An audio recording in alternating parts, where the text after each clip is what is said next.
देख रहे हैं वसई सत्ता हिंदी न्यूज। वसई सत्ता में आपका एक बार फिर स्वागत है।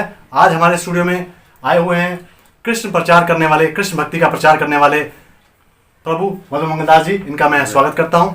आज देश में हिंदुत्व की बहुत चर्चा हो रही है। हमारे मोदी जी भी बहुत सक्रिय हैं इस चीज़ को आगे लाने में। उन्होंने धारा 370 भी हटाई और राम मंदिर भी बनवाने का रास्ता साफ किया और मंदिर बन रहा है। ऐसे बहुत सारे कार्य उन्होंने किए हैं जो हिंदुओं के पक्ष में है। तो ऐसा ही एक काम जो बचा हुआ है, मुझे लगता है धारा 30 और धारा 30A का, वो बहुत ज़रूरी है। उसमें क्या है कि आप उस धारा के चलते अपने धर्म का प्रचार करने के लिए कोई स्कूल, कोई विद्यालय नहीं बना सकते हैं। तो वो अगर धारा हट जाए तो हिंदुओं को ये छूट हो जाएगी कि वो अपने धर्म का प्रचार प्रसार कर सकते हैं। प्रभु जी, मैं आपसे क्वेश्चन करता हूँ कि क्या आपको लगता है कि हमारे संस्कार जो हैं, हमारे वेद पुराण हैं, जो उनकी शिक्षा युवाओं को देनी जरूरी है, क्या देनी चाहिए? बिल्कुल सही। आपका जो प्रश्न है बड़ा अच्छा प्रश्न है कि हमारे युवाओं को वेद और शास्त्रों का उनको शिक्षा देनी चाहिए या मुझे लगता है कि बहुत सारी समस्याएं इसी चीज़ से हैं कि हमें इनका ज्ञान नहीं है। क्योंकि मैं मानता हूँ इन ग्रंथों में दुनिया की जीने की हर शैली उसमें समाई हुई है।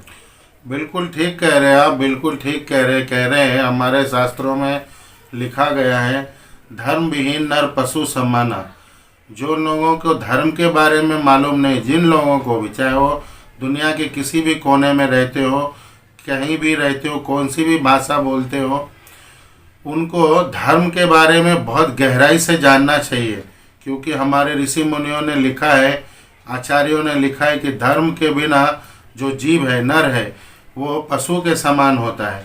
और जब हमारे यहाँ धर्म के ना स्कूल होंगे, ना कॉलेज होंगे, ना विश्वविद्यालय होंगे और ना उसकी शिक्षा, ना शिक्षक होंगे, तो निश्चित रूप से ज़्यादा लोग पशुवत जीवन यापन करेंगे। जो आज संसार में आप देख रहे हैं, लोग चारों तरफ हिंसा है, अशांति है, कहीं भी एक दूसरे को प्रेम नहीं करने वाले लोग मिल जाएंगे।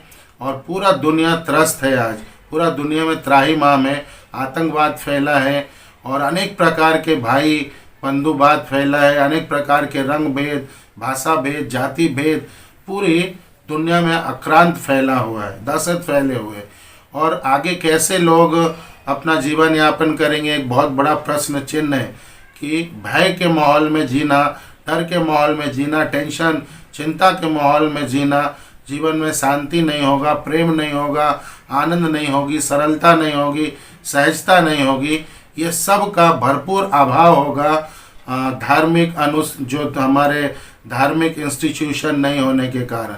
तो ये बहुत ज़रूरी है कि बहुत बड़ी संख्या में धार्मिक स्कूल, कॉलेज, यूनिवर्सिटी, बहुत सारे शिक्षक, अध्यापक और इन ज्ञान को, धार्मिक ज्ञान को जन जन तक पहुंचाया जाए। हर एक सोल, हर एक जीव, हर एक जीवात्मा तक पहुंचाया जाए। पहले शिक्षा धर्म की होनी चाहिए, बाद में फिर उनकी शिक्षा जो संसार में जीना है उसकी होनी चाहिए।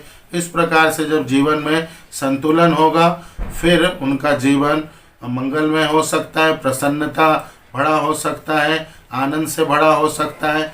अन्यथा ये पूरा संसार जिस प्रकार से आज भयभीत है, जिस प्रकार से चिंतित है, जिस प्रकार से लोग सुसाइड की प्रवृत्ति में जी रहे हैं और अनेक प्रकार के जो टेंशन है, डिप्रेशन है, इसमें बढ़ोतरी होते जाएगी। ये मुद्दा देखा जाए तो बहुत पुराना मुद्दा है। देश को आज़ाद हुए भी कितने साल हो गए, लेकिन आज चूँकि प्रधानमंत्री नरेंद्र मोदी ऐसे कार्य कर रहे हैं तो लोगों में उम्मीद जगी है। तो इससे पहले इस बात का जो है विरोध पहले नहीं हुआ, इसका क्या कारण मानते हैं? देखिए, जो भी सरकारें पीछे रही है, पीछे लगभग 60-70 सालों में, उनकी नीतियां आज पता चल रही है कि पूरी नीतियां एक उनकी अपनी नीतियां थी, या अगर सीधे सीधे कहा जाए तो ये सनातन धर्म विरोधी नीतियां थी, या ये भी कहा जाए मेरी जिम्मेदारी से मेरे द्वारा की देश विरोधी नीतियां थी।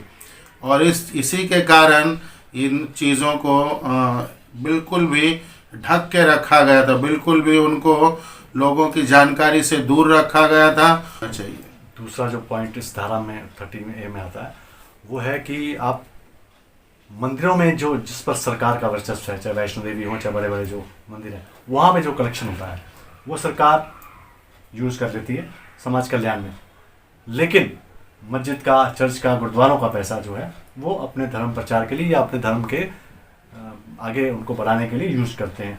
तो ये दोगली नीति थी, है ना, इसको क्यों आज तक क्यों नहीं सामने लाया गया? क्या वजह? आप जैसे भक्ति से जुड़े हुए लोग भी इस चीज़ में, जो बड़े बड़े आचार्य वगैरह हैं, वो तक इस चीज़ को आगे नहीं ला पाए, क्या रीज़न है? देखिए, आपने अपने प्रश्न में ही कहा कि ये दोगली नीति है तो इसमें समझ जाने वाली बात है। और मैंने पहले प्रश्न में भी कहा कि हमारे जो सरकार रही 60-70 साल इस देश में, वो कहीं ना कहीं जन विरोधी, सनातन धर्म के विरोध में, हिंदू धर्म के विरोध में एजेंडा चला रही थी। परिणाम था इस प्रकार के जो कुकृत्य है वो उन्होंने चलाते रहे।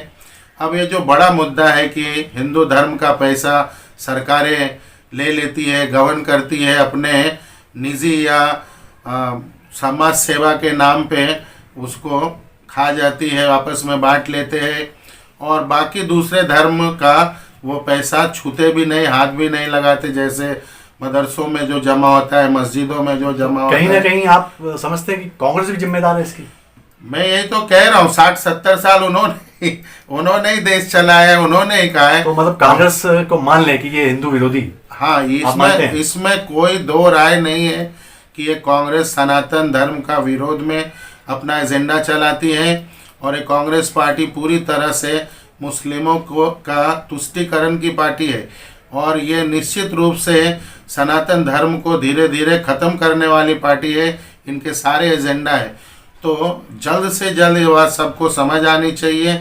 और मैं कोई राजनीतिक आदमी नहीं हूँ, या मुझे राजनीति नहीं करना है, या मैं राजनीति नहीं कर रहा हूँ। ये हर एक लोगों का जो सच बोलना चाहते, सरलता से बोलना चाहते, सहजता से अपनी बातों को लोगों तक पहुंचाना चाहते, ये उनकी बातें हैं कि ये आप किसी से भी पूछ सकते हैं, एक निरक्षर आदमी को भी पूछ सकते हैं कि इस तरह की नीतियाँ एक खतरनाक नीति है कि एक धर्म को आप सारी छूट दे रहे और एक धर्म को सारे रिस्ट्रिक्शन है, और उनके जो धर्म के जो पैसे हैं वो भी समाज सेवा के नाम पे कुछ नेता, कुछ पार्टियां गवर्न कर लेती है। तो ये शर्मनाक है, घिनौना है, और मैं इसका निंदा करता हूं, और मैं निवेदन करता हूं फिर से एक बार हमारे मोदी जी से कि इस प्रकार की जो नीतियां हैं, इस प्रकार की जो कानून है, इस प्रकार के जो प्रावधान है, उसको तुरंत अति शीघ्र उसको रोकना चाहिए, ख़त्म करना चाहिए। और मंदिरों के पैसे से मंदिरों का और भी निर्माण होना चाहिए। मंदिरों के द्वारा गुरुकुल, गौशाला, गंगा की सेवा और साधु संतों की सेवा, उनके रहने के लिए, और अनेक धार्मिक और सामाजिक कार्य मंदिरों और संस्थाओं के द्वारा ही होने चाहिए। आप भी धर्म प्रचारक हैं, धर्म का प्रचार कर रहे हैं, लोगों को जोड़ रहे हैं, तो इन धाराओं को हटाने के लिए आप आगे क्या करना चाहते हैं और क्या कहाँ तक जाएंगे? देखिए, सबसे पहले तो है कि इन धाराओं को हटाने के लिए अभी हमें थोड़ा सा और इंतज़ार करना है कि अभी नवंबर के बाद राज्यसभा में पूरी मेजॉरिटी के साथ बीजेपी आने वाली है।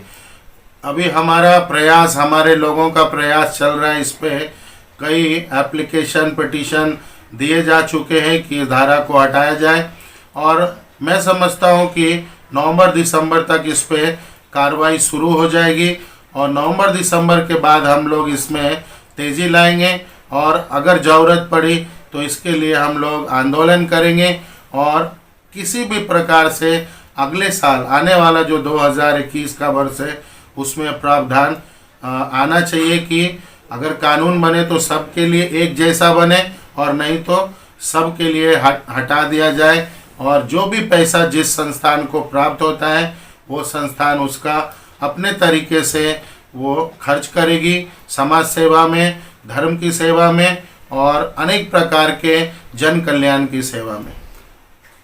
तो जाते जाते मैं आपसे ये पूछना चाहूँगा कि क्या इससे पहले भले ही ठीक है कांग्रेस की सरकार थी, लेकिन फिर भी बहुत ज़्यादा विरोध के स्वर इस धाराओं को लेके नहीं हुए, तो मतलब लोगों को मालूम ही नहीं था या क्या, मतलब क्या रीज़न मानते हैं? हाँ, ज़्यादातर लोगों को इसके बारे में जानकारी नहीं थी। और इस प्रकार से भी सरकारें जो पुरानी रही, कांग्रेस की सरकारें, वो कभी भी इस चीज़ों को प्रकाश में लाया ही नहीं। परिणामतः लोग अनभिज्ञ थे।